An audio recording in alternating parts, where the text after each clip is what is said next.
श्रीमद्भागवत महापुराण की जय। जय जय श्री राधे।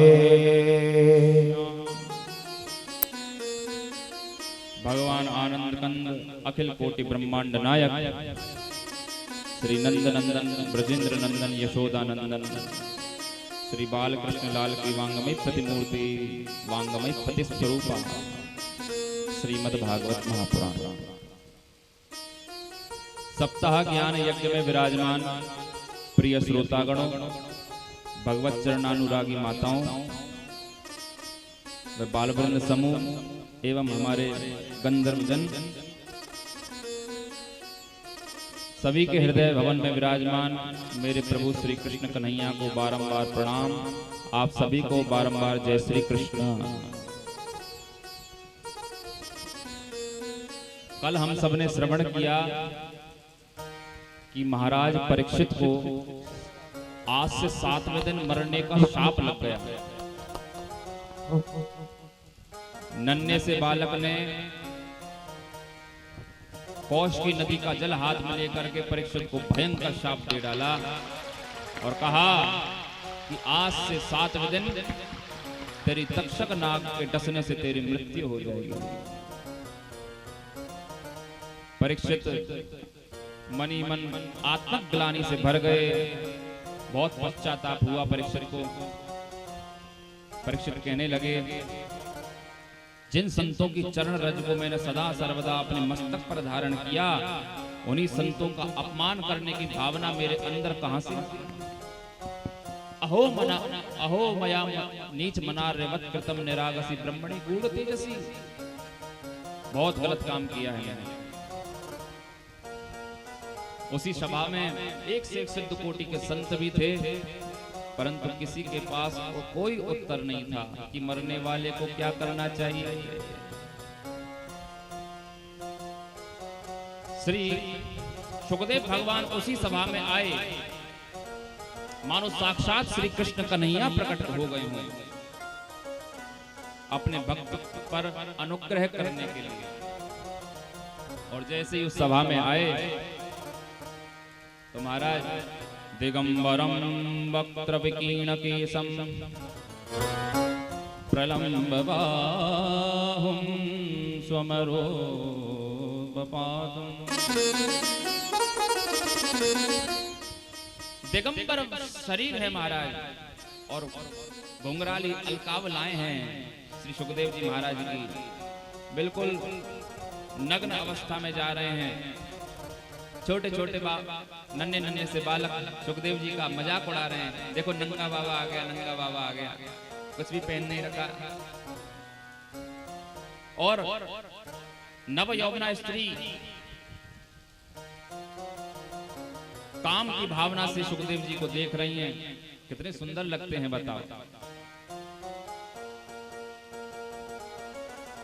राजा परीक्षित ने पूजन किया और पूछा, प्रभु एक ही बात पूछना चाहता हूं कि मरने वाले मनुष्य को क्या करना चाहिए, क्या नहीं करना चाहिए, क्या उसका कर्तव्य है, क्या उसका अकर्तव्य है, कृपा करके बताओ। तब श्री सुखदेव भगवान कहते हैं, परीक्षित बड़ा ही सुंदर प्रश्न किए हो। वरीयानेशते प्रश्न कृतो लोकहितं नृप आत्मविद सम्मतः पुंसां श्रोतव्यादिषु यः परः।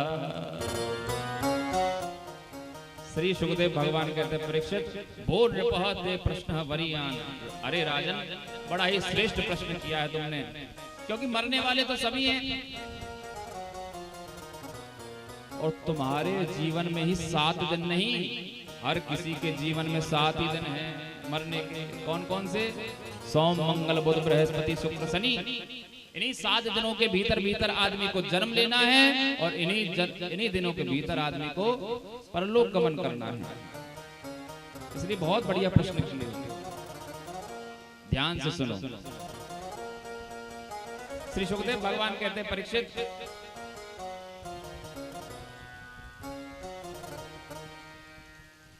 मरना तो हर किसी को है, पर तुम्हारा प्रश्न ये जो है सार्वभौम है। लोक भावना की, कल्याण की भावना से तुमने ये प्रश्न किया है, जन कल्याण की भावना से सभी के लिए है तुम्हारा ये प्रश्न। इसलिए ध्यान पूर्वक से सुनो।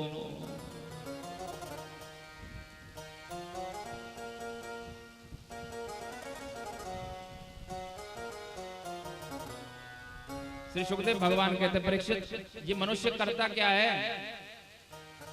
दिन रात, दिन में काम करता है, रात को खर्राटे बेच करके सो जाता है, और महाराज अथवा विषयों को भोगता है। निद्रया ह्रियते नक्तम व्यवायेन च भावया देवाचार्थे हया राजन् कुटुंब भरणेन वा। अरे परीक्षित, ये जो मनुष्य है ना, रात भर सोता है खर्राटे बेच करके, और दिन में जैसे ही जगता है घर के गृहस्थी के काम काजों में लग जाता है। नौन तेल लकड़ी बस यही चीज दिखाई देती है, और कुटुंब भरणेन वा, अरे अपने घर वालों का पालन लालन पालन करने में लग जाता है। इसलिए परीक्षित, यदि मृत्यु के भय से यदि मुक्ति चाहते हो, मृत्यु का यदि भय सताता हो, मृत्यु के भय से मुक्ति चाहते हो, तो एक ही काम करो। तस्मात् भारत सर्वात्मा भगवान ईश्वरो हरि श्रोतव्यः कीर्तितव्यश्च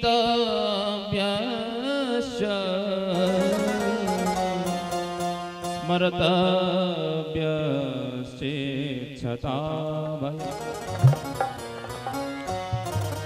अभयम इक्षति चेत। यदि मृत्यु के भय से यदि मुक्ति चाहते हो, तो एक ही काम करो। क्या? बोले भगवान, ईश्वर और हरि, इन तीनों का ही ध्यान करो। हरि, हरि कैसे कहते हैं?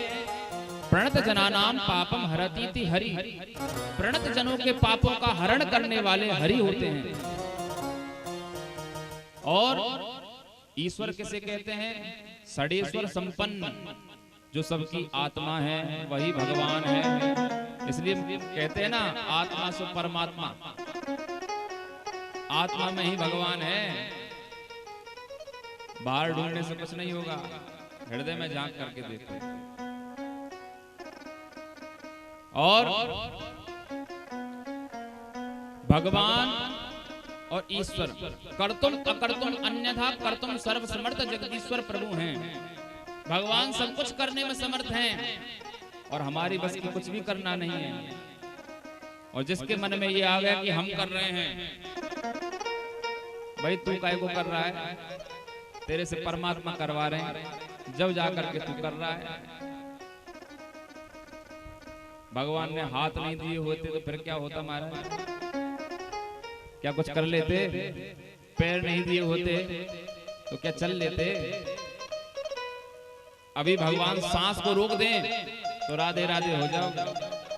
तो सब भगवान की कृपा से ही दिया हुआ है, जितना भी है।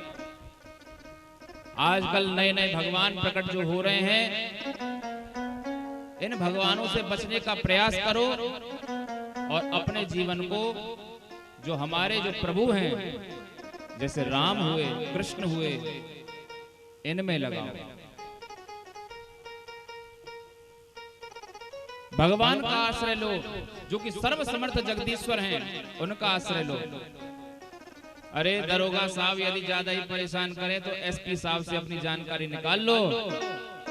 तो महाराज जब दरोगा को पता चलेगा कि भाई इनके एसपी साहब से संपर्क है, तो दरोगा अपने आप ही सिट्टी पिट्टी गोल हो जाएगी दरोगा साहब।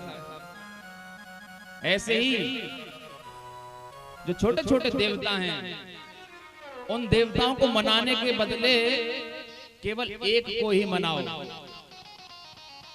जो कि सर्वसमर्थ जगदीश्वर हैं, भगवान हैं।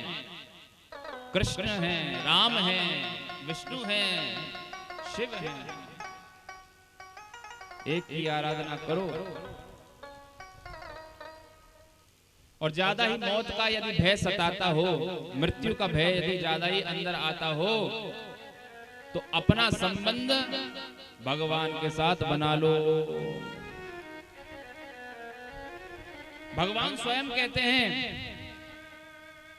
मद भयात्मातिवातोयम सूर्यस्तपति मद भयात् वर्षतीन्द्रो दहत्यग्निः मृत्युश्चरति मद भयात्। जो मौत के भी मालिक हैं, मृत्यु भी जिनके इशारों पर नाच करती है, नाचती है, थिरकती है, ऐसे माधव की शरणागति ग्रहण करो। भगवान कहते हैं मद भयात् वाति वातोयम, मेरे भय से इंद्र वर्षा कर रहा है। भगवान के भय से भगवान कहते हैं सूर्य तपति मद भयात्, सूर्य भी मेरे भय से ही, भगवान के भय से ही जल रहा है, तप रहा है।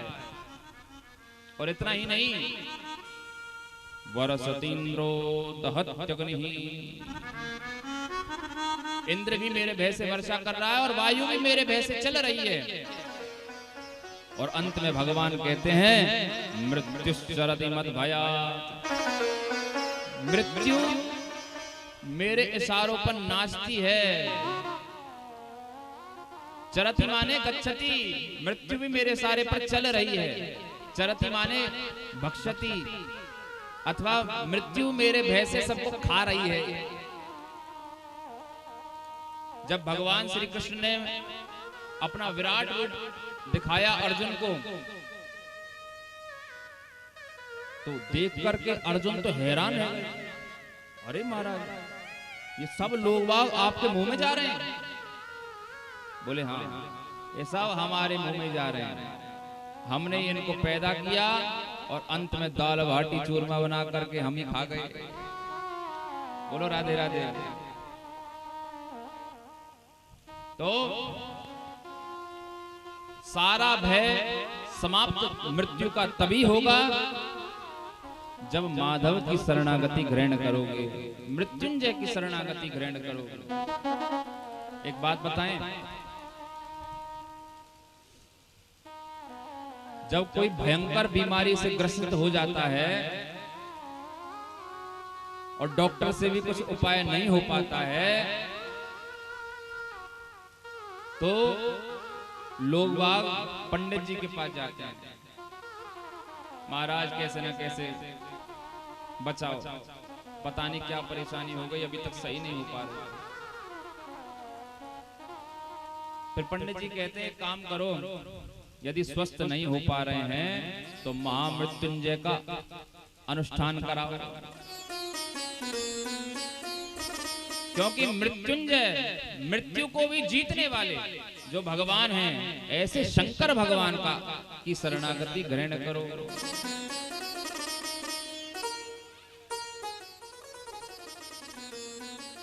एक रिपोर्ट के अनुसार वास्तविकता बता रहा हूं।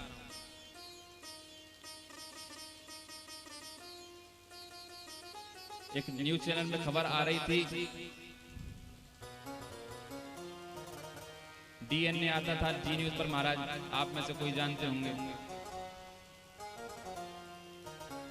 तो वो बता रहे थे कि एक हॉस्पिटल में कुछ लोग वेंटिलेटर पर पड़े हुए थे, बीमार थे महाराज, सही नहीं हो पा रहे थे। तो क्या किया कि उनके लिए महामृत्युंजय का अनुष्ठान किया ब्राह्मणों ने, संकल्प लेकर के, विधिवत संकल्प लिया। और संकल्प लेकर के वो बीमार जो थे वो तो थे दिल्ली में और ब्राह्मण थे बेंगलोर में। बेंगलोर में बैठ करके महाराज संकल्प लेकर के उन रोगियों को स्वस्थ करने के लिए अनुष्ठान करना चालू किया महामृत्युंजय का। और उस मंत्र का ऐसा चमत्कार हुआ महाराज, जिनके लिए वो मंत्र जपना चालू किया वो सारे के सारे मस्त स्वस्थ तंदुरुस्त हो गए। बोल शंकर भगवान की जय। यह वास्तविक बात है और अभी की बात है, ज्यादा पुरानी बात नहीं, 10 साल हो गए होंगे इस बात को। तो मृत्यु का यदि भय सताता हो तो माधव की शरणागति ग्रहण करो, मृत्युंजय भगवान की शरणागति ग्रहण करो। अच्छा महाराज ये बताओ कि भगवान का ध्यान कैसे लगाया जाता है? सुखदेव भगवान प्रसन्न हो गए तब कहते हैं, परीक्षित भगवान का ध्यान लगाने की 4 विधि हैं। कौन कौन सी? जितासनः, जितश्वासो, जितसंगो, जितेन्द्रिय, स्थूले भगवतो रूपे, मनः संधारयेद्धिया।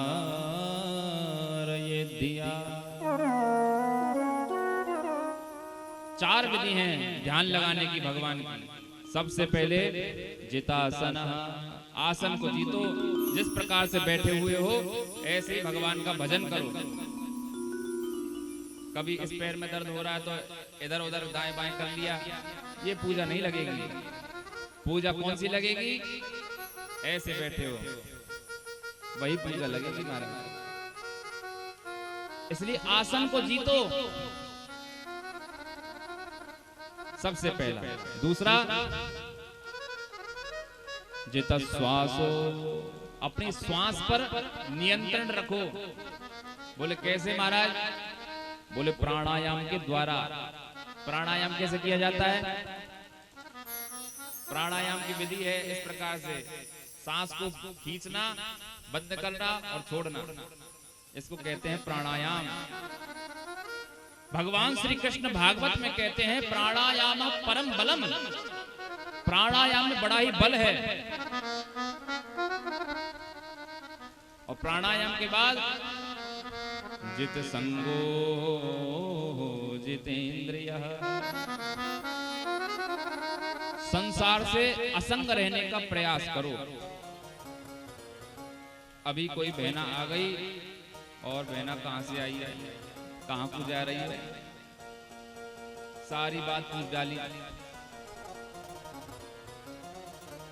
अरे तुमको क्या मतलब, कहीं से भी आई है?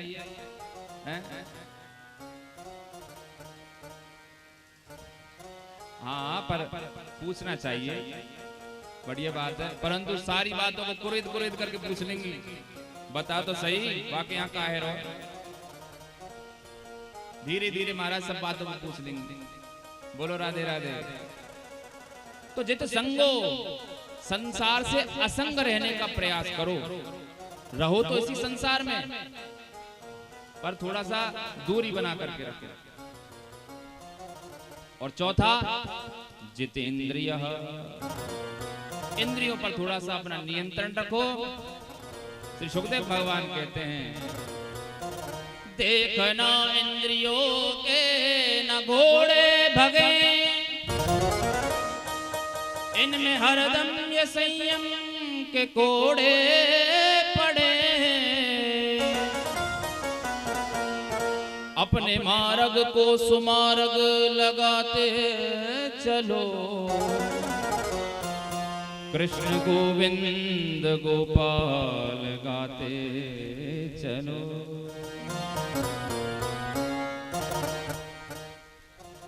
इंद्रियों के वशीभूत मत हो जाना भाई। ये नहीं, ये इंद्रिय रूपी 10 घोड़े जो कहें हम वही काम करें, जो मन ने कहा वही काम हमने किया नहीं। और मन को तुमने ऐसे ही छोड़ दिया कि भाई जो कह रहा है सब करते हैं, मन की मर्जी चलाएंगे, तो गड़बड़िया हो जाएगी। हाँ, न जाने किस गड्ढे में तुमको डाल देंगे वो घोड़े, ये इंद्रिय रूपी जो घोड़े हैं। इसलिए इंद्रियों पर संयम रखो। पांचवी बात बताते हुए कहते हैं स्थूले भगवतो रूपे। ये संसार में भगवान का ध्यान जो है पहले स्थूल जगत में भगवान का ध्यान करो। जैसे ये हरी भली जो हरियालियां हैं ये भगवान की रोमावली है। रोम उठाते हैं ना हाथों में, कभी कभार रोम आ जाते हैं। जैसे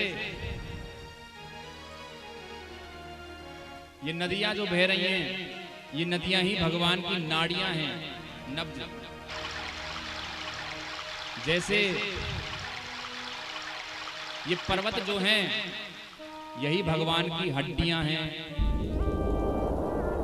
जैसे जो भी दृश्य तुमको भा जाए वही माधव की दिव्य मुस्कान है। यानी कि इस संसार में ही प्रभु को देखने का प्रयास करो। सिया राम मय सब जग जानी, सिया राम मय सब जग जानी, सिया राम मय सब जग जानी, सिया राम मय सब जग जाने, सिया राम मय सब जग जानी, सिया राम मय सब जग जाने, सिया राम मय सब जग जानी, सिया राम मय सब जग जानी, करहु प्रणाम जोरी जोग पानी, करहु प्रणाम जोर जोग पानी,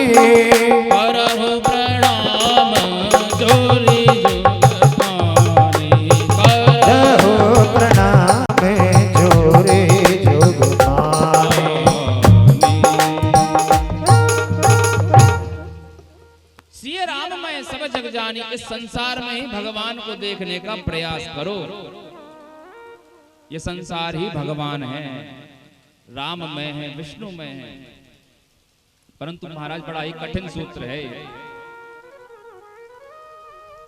अभी कोई आदमी दिखाई दे गया तो उसके मन में उसको देख करके कहोगे सही कोई बात नहीं, इसके अंदर भी भगवान छुपा हुआ है। परंतु यदि तुम्हारे घर में यदि अभी कोई सुअर घुसाए और कीचड़ में लथपथ होकर के आ जाए तो महाराज तुम क्या उसको भगवान समझोगे? तुरंत लठिया लोगे, कैसे आ गया भाई, और तुरंत उस पर कूद पड़ोगे मारने के लिए। तो सिया राम में सब जग जानी, इस संसार को राम में समझो।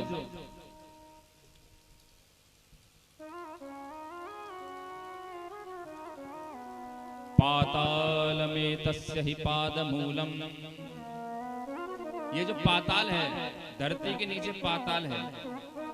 कहां पर? धरती के नीचे। ये पाताल जो है भगवान का चरण है, तलवा है भगवान का। और जो ये मृत्यु लोक है जहां पर अभी हम बैठे हैं ये भगवान का कटी भाग है, यानी कमर है भगवान की ये। और ब्रह्मलोक जो है वो भगवान का सिर है। नीचे भी 7 लोक हैं और ऊपर भी 7 लोक हैं। नीचे के कौन कौन से लोक हैं? भू, अतल, वितल, सुतल, तलातल, रसातल, महाताल और पाताल। और ऊपर भू, भुव, स्वह, महा, जना, तप, सत्यम, ऐसे करके 14 ब्रह्मांड भगवान प्रभु श्री विष्णु का विराट वपु है। सुखदेव जी कहते हैं परीक्षित, भगवान ने प्रकृति के द्वारा सारी व्यवस्था हमको प्रदान कर रखी है।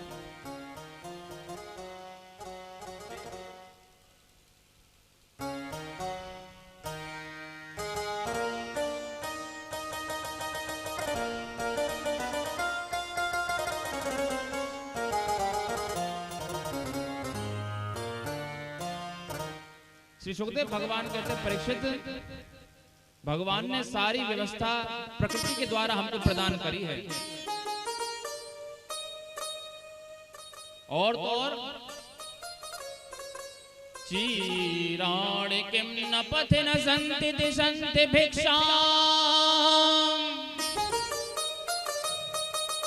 नैवाङ्घ्रिपा परिवृत सरितोऽप्यशुष्यन्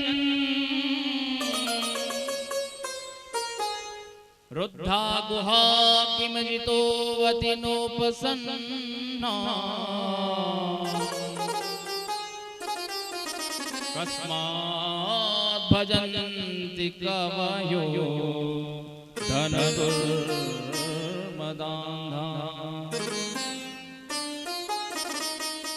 श्री सुखदेव भगवान कहते हैं, परीक्षित, भगवान ने सारी व्यवस्था प्रकृति के द्वारा हमको प्रदान करी है। चीराणि किं न पथि न सन्ति, तुमको कपड़े ही पहनने के लिए चाहिए, तो क्या तुमको मार्ग में कपड़े नहीं मिलते? अरे महात्मा लोग आगों को देखो, वृक्षों की छाल को निकाल करके महाराज उसी को ओढ़ करके जंगलों में विचरण करते हैं। चीराणि किं न पथि न सन्ति, मार्ग में कपड़े पहनने के लिए चाहिए, तो मार्ग में क्या कपड़े नहीं मिलते? बोले महाराज वो तो सब ठीक है, परंतु भूखे भजन न होए गोपाला, बिना भोजन के तो महाराज भजन भी नहीं होता।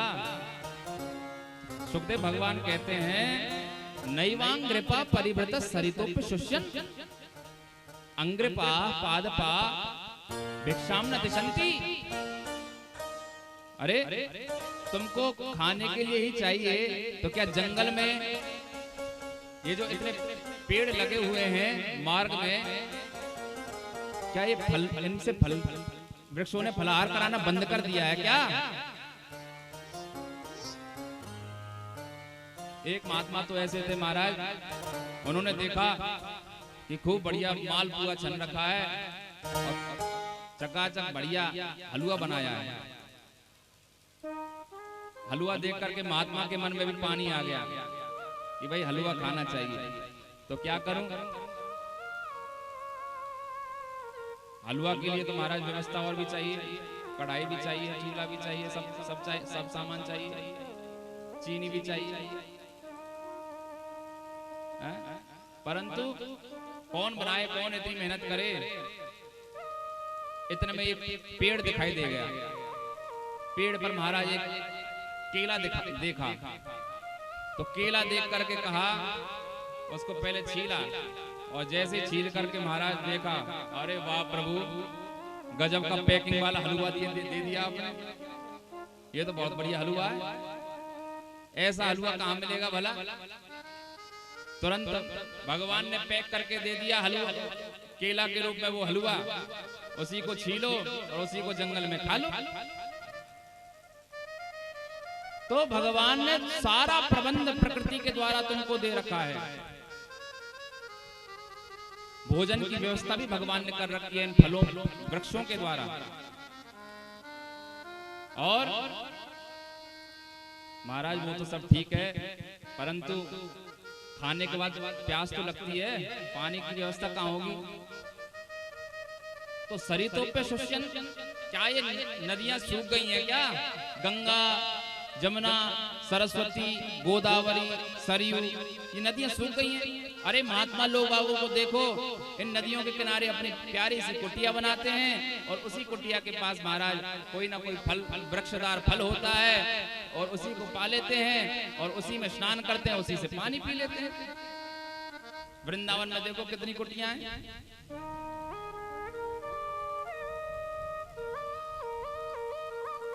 रुद्धा गुहा किमजितो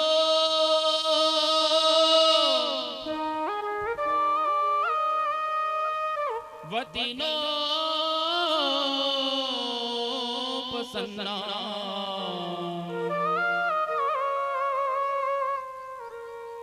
रुद्धा गुहा किमजितो वति नोपसन्ना।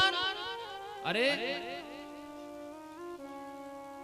भगवान ने देखो कितनी बढ़िया व्यवस्था कर रखी है, रहने के लिए ही चाहिए तुमको भगवान ने तो देखो ऐसी ऐसी गुफाएं बना रखी हैं, उन गुफाओं में जाओ, गर्मियों में तो तरावट मिलती है और सर्दियों में जाओ तो महाराज गर्मी मिलती है। तो प्रकृति के द्वारा भगवान ने सारा प्रबंध हमारा कर रखा है। भाई आदमी की मूलभूत आवश्यकता क्या है आज के जीवन में? रोटी कपड़ा मकान, यही तो चाहिए आदमी को। क्या चाहिए? रोटी कपड़ा मकान ही तो चाहिए। सारी व्यवस्था भगवान ने हमारी प्रकृति के द्वारा कर रखी है। महाराज एयर कंडीशनर तो गुफाएं हैं भगवान की, तो बड़ी सुंदर सुंदर व्यवस्थाएं भगवान ने कर रखी हैं। फिर भी कस्मात् भजन्ति कवयो धन दुर्मदान्धा।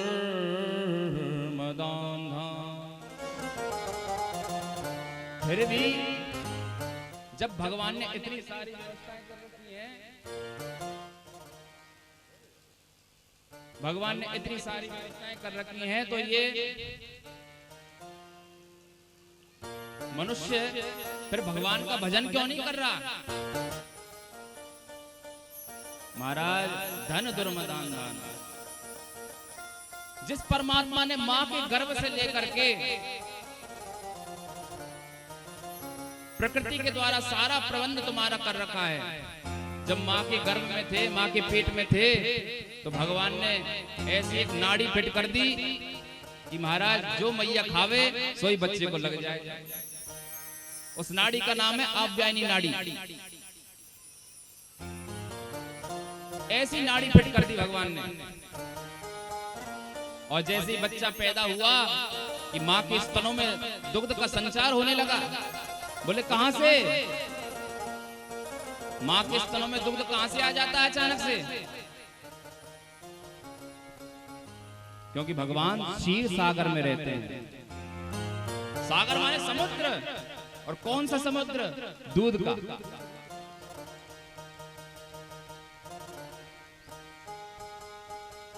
भगवान सबकी व्यवस्था महाराज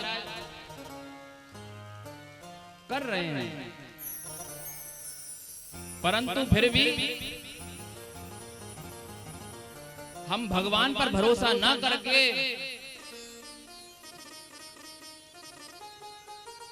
बड़े बड़े सेठों पर भरोसा कर रहे हैं कि साहब सर उन्होंने हमको वचन दिया था कि नौकरी लगवाएंगे। अरे मालिक साहब ने कहा है चलो लगवाई देंगे, ऐसी हमारी आशा है, उनसे लगी हुई है। अरे कहां से लगवाएंगे? दाता एक राम, भिखारी सारी दुनिया। करने वाला भगवान है, ये दुनिया तो भिखारी है। भिखारियों से क्या मांगना भाई?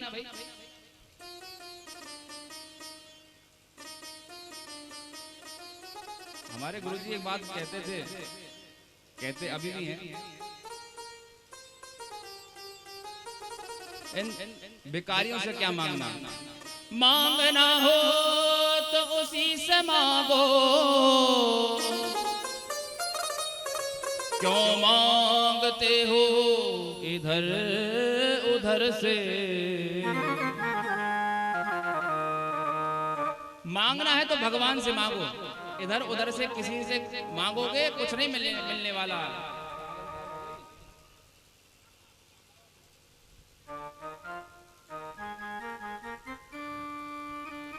जब सारी दुनिया ही भिखारी है तो दुनिया वालों से क्या मांगना?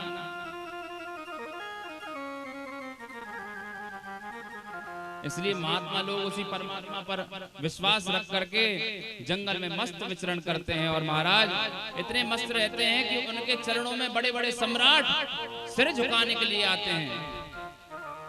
प्रधानमंत्री तक भी महाराज जो जंगल में महात्मा मस्त बैठे हैं और भजन कर रहे हैं भगवान का, पता चल गया किसी प्रधानमंत्री को भी, तो प्रधानमंत्री भी महाराज उनके चरणों में साष्टांग प्रणाम करने के लिए पहुंच जाते हैं। महात्मा लोग अपने आप को छुपा करके रखते हैं, दिखाते नहीं। वही सच्चे महात्मा हैं।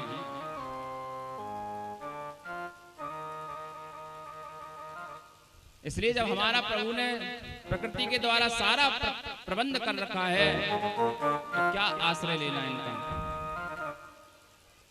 अरे चिंता करे बलाय हमारी हो,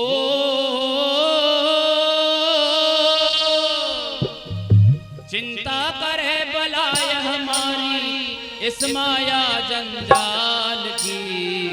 बलिहारी बलिहारी बोलो गिरधारी नंदलाल की। बलिहारी बलिहारी बोलो हरि नंदलाल की। बलिहारी बलिहारी बोलो गिरधारी नंदलाल की। बलिहारी बलिहारी बोलो गिरधारी नंदलाल की। अरे चिंता करे बलाय हमारी हो, चिंता करे डराए हमारी इस माया जंजाल की। बलिहारी बलिहारी बोलो गिरधारी नंदलाल की। बलिहारी बलिहारी बोलो गिरधारी नंदलाल की। जिस मालिक ने जन्म दिया है अन्न वस्त्र भी वो देगा, अन्न वस्त्र भी वो देगा, अरे अन्न वस्त्र भी वो देगा।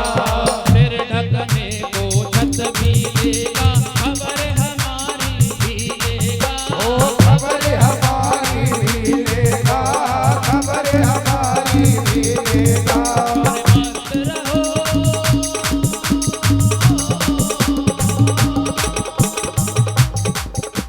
मस्त रहो निर्भय हो चिंता, मस्त रहो निर्भय हो चिंता छोड़ो रोटी दाल की। बलिहारी बलिहारी हरि नंदलाल की। बलिहारी बलिहारी बोलो गिरधारी नंदलाल की। बलिहारी बलिहारी बोलो गिरधारी नंदलाल की।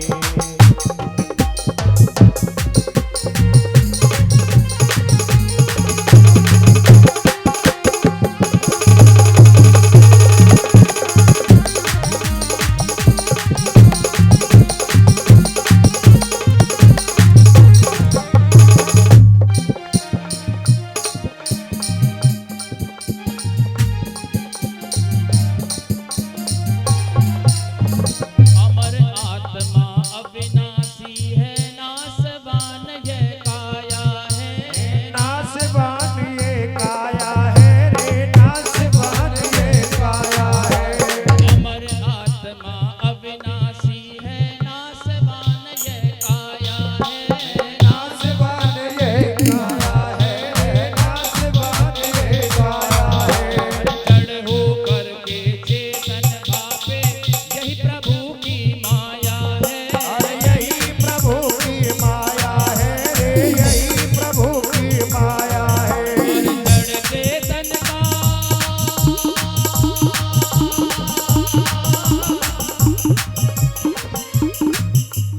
जड़ चेतन का भेद समझ कर, जड़ चेतन चेतन का भेद समझ कर शरण कहो गोपाल की।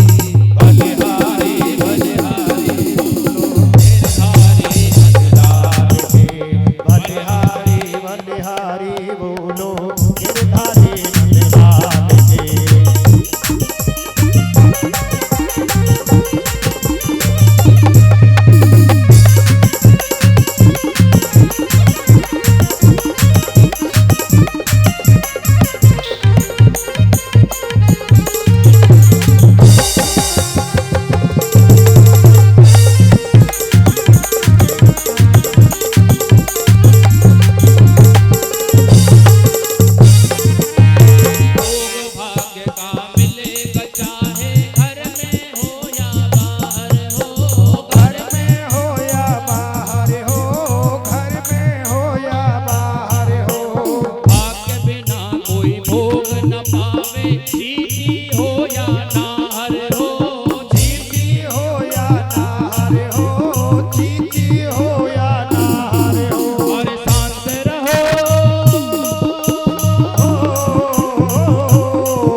बलिहारी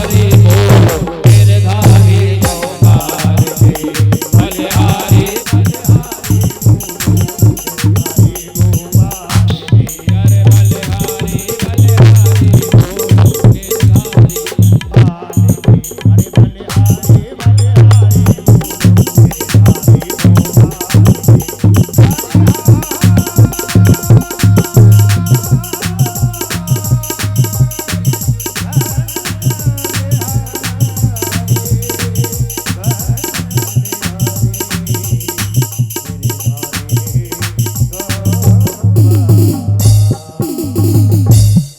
तो इस प्रकार से भगवान ने सारा प्रबंध हमारा प्रकृति के द्वारा कर रखा है। चींटी हो या नाहर हो, भाग्य बिना कोई भोग न पावे, चींटी हो या नाहर हो। ये सब भगवान ने हमारा प्रबंध प्रकृति के द्वारा कर रखा है। खाने के लिए महाराज बढ़िया बढ़िया वृक्ष लगा दिए, नहाने के लिए महाराज बढ़िया बढ़िया नदियां बना दी, और रहने के लिए महाराज बढ़िया बढ़िया गुफा बना दी। बोलो राधे राधे। श्री सुखदेव भगवान कहते हैं आगे सद्यो मुक्ति और क्रम मुक्ति के बारे में बताते हुए कहते हैं कि किस कामना से किस देवी देवता का यजन पूजन करना चाहिए। ध्यान से सुनिए। यदि अन्न चाहते हो तो मां अदिति की उपासना करो। यदि रूप चाहते हो तो गंधर्वों की उपासना करो। यदि अपने बच्चों को पढ़ाना चाहते हो, पढ़ा लिखा करके कुछ बनवाना चाहते हो, तो शंकर भगवान की उपासना करो। और यदि दाम्पत्य जीवन को यदि सुखी चाहते हो बनाना, तो मां पार्वती की उपासना करो। यानी कि बच्चे पढ़ जाएं तो उसके लिए शंकर भगवान की उपासना, और पतिदेव से कोई झगड़ा ना हो तो महाराज पार्वती की उपासना, और अन्न चाहते हो तो मां अदिति की उपासना, धन चाहते हो तो दुर्गा जी की उपासना, और यदि कुछ नहीं चाहते हो तो हमारे बंसी वाले की उपासना। इसका मतलब बंसी वाले कुछ देते नहीं? अरे महाराज वो तो सब देते हैं। अकामः सर्वकामो वा मोक्ष काम उदारधी तीव्रेण भक्ति योगेन यजेत पुरुषं परम्। कितनी भी कामनाएं क्यों ना हो जीवन में, परंतु मूलम ही विष्णुर्देवानाम यत्र धर्मः सनातनम। सभी देवताओं के मूल जो हैं वो भगवान विष्णु हैं। इधर उधर भटकने से कुछ नहीं होगा कि आज मैं हनुमान जी को मना लूं, कल शिव जी को मना लूंगा, परसों कृष्ण को मना लूंगा, और आते अगले दिन राम जी को मना लूंगा। ऐसा करने से कुछ भी नहीं मिलेगा। पेड़ की पत्तियों को सींचने से कुछ फायदा नहीं होगा, पेड़ की जड़ में पानी देने से फायदा होगा। और यत्र धर्म सनातनम, सनातन धर्म के जो मूल हैं, जो जड़ हैं, वो भगवान श्री विष्णु हैं। इसलिए भगवान विष्णु की उपासना करो, और इधर उधर के जो झंझट हैं उनको छोड़ छाड़ करके भगवान का ही ध्यान करो। भगवान विष्णु ही आपको सब कुछ दे देंगे, और बिन मांगे दे देंगे। बिन मांगे मोती मिले, मांगे मिले ना भीख, सब कुछ दे देंगे वो। और जो मनुष्य मानव तन पाकर के भी भगवान का भजन नहीं करता है, वो तो जीता जागता पशु है। सुखदेव भगवान कहते हैं, परीक्षित सुविड़ बरा होश खरई संस्तुतः पुरुष पशु। ऐसे जो मनुष्य हैं वो साक्षात पशु समान हैं। कौन कौन से पशु हैं? पहला, कुत्ते के समान। ये मनुष्य जो है वो कुत्ते के समान है। बोले कैसे महाराज? कुत्ते की गली में यदि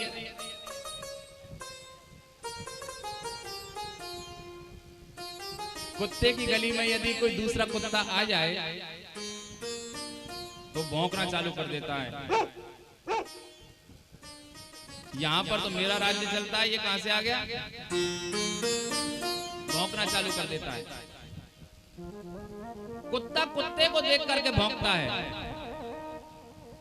और मनुष्य मनुष्य को देख करके जलता है। लड़ाई बेमतलब को लड़ाई झगड़ा मोल लेना।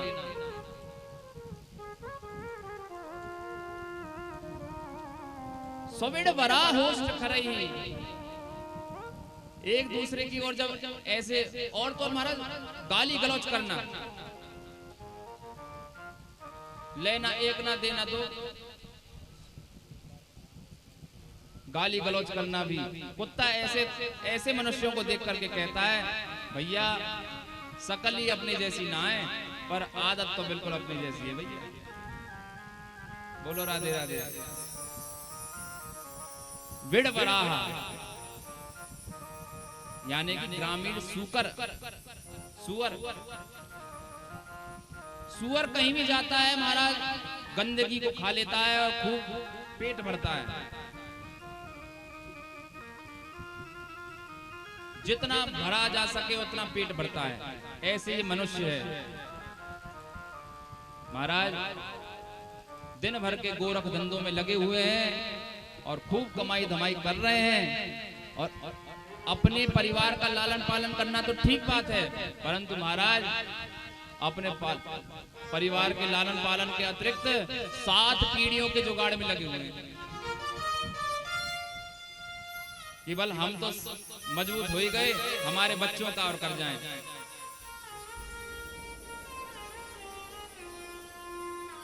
सतु भवतो दरिद्रो यस्य तृष्णा विशाला,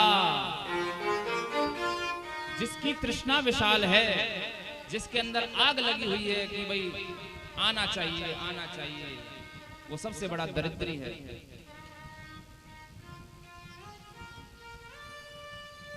पहले लोग बाग महाराज दूषित धन से डरते थे। अरे 2 नंबर का धन है, इसको अपने घर में लेकर के आएंगे तो बुद्धि खराब हो जाएगी, संतान दूषित हो जाएगी। ऐसे में दूषित धन से पहले लोग डरते थे। आपने देखा भी होगा कई लोग बागों के पास खूब माल पानी होता है, महाराज खूब रुपया होता है बेईमानी का। संतान पर दृष्टि डाल करके देखो, देखा हो तो किसी के हाथ कैसे हैं, किसी के पैर कैसे हैं, किसी की बुद्धि खराब है, नालायक बच्चा पैदा हो गया। बोले क्यों?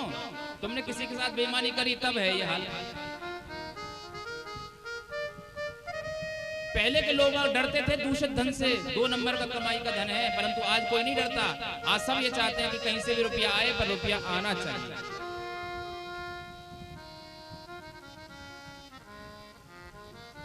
तो ऐसे में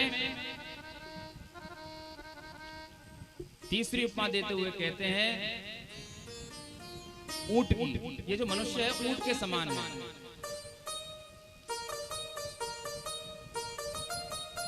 ऊंट के समान कैसे भैया? थोड़ा सा पद क्या मिला, थोड़े से पद प्रतिष्ठित क्या हो गए, सरकारी नौकरी क्या लग गई महाराज, तुरंत अपने से नीचे वालों को, अरे कौन है कल का मेरे सामने फालतू बोल रहा है, बैठ जा।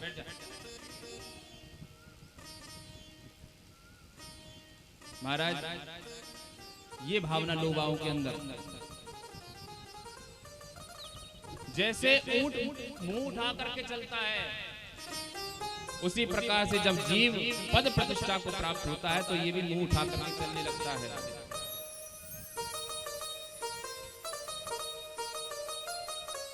ऐसे देहाभिमानियों को देखकर और तो और महाराज संतों को प्रणाम करने में, ब्राह्मणों को प्रणाम करने में उसको लज्जा महसूस होती है। अरे हम इनको प्रणाम करेंगे?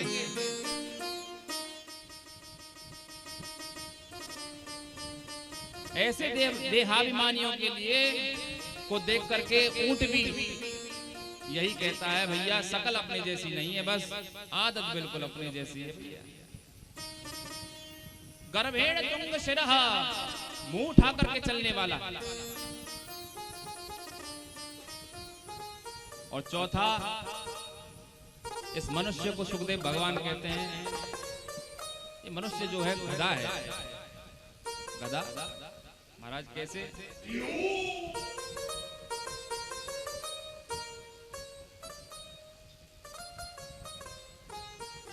ये मनुष्य गधे के समान है, जीवन पर्यंत घर का बोझा ढोने में लगा हुआ है। बुढ़े हो गए महाराज, 90 साल के डोकरा है गए, फिर भी मन में ऐसी इच्छा है रही है कि अभी पोती को ब्याह और रह जाए, सो फिर भजन करेंगे। अरे बाबा, पोती को ब्याह देखना चाह रहे हो, वो इसलिए विवाह नहीं कर रहे क्योंकि कब में तुम राधे राधे हो जाओ, कोई ठिकाना नहीं है तुम्हारा। क्या पता शादी हो रही है और शादी के समय में ही जय श्री राधे हो गए। तो